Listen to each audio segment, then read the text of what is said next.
Para rawuh sumarambah para lenggah ingkang satu pantesi muga ing agrami sampun wonten sasmita lan tengara bilih pengantin putri sampun paripurna nyenya hangadi salira ngedi busana sarta mulas wadon.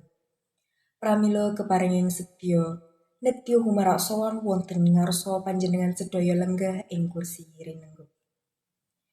Awit saking punika dumateng para ingkang piniji hangandi murih rahayuning sedya hamung sumangga. Tindake pengantin putri kabiwada ungeling ketawang Sekar Tejo.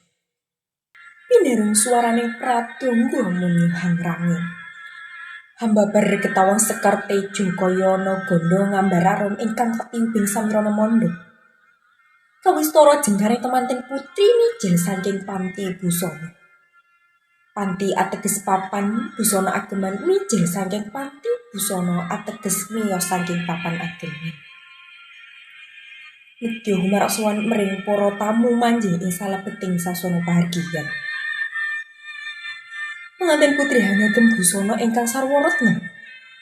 Hangemba busananing garwa nata. Katon pating galebyar, pating pancurat lamun rinumpaka ing ukara Yayah Kartika silih prenah. Hangegem puspita rinaja ing ukelira kasampiraken ing pamindangan kanan. Tinepuh ing maruta kongas gandane hangebegi sasana pawiwahan. Endah edining busana hanimbuhi gandhes luwesolah bawane. Kaladuke pangrumpaka basa ical sipating jama sawantah panyayah batari ratih Mejawatah. Tindak ira hamun cangkanginan lenggeh nyerdu lelupa. Sapecak mangu sapecak kendel pangodas maraning driya ingkang boten kawiyosing lesan. Ketingal lamun tansah ngrerantu praptaning jejaka tumoruna ingkang dedya gantilaning mala.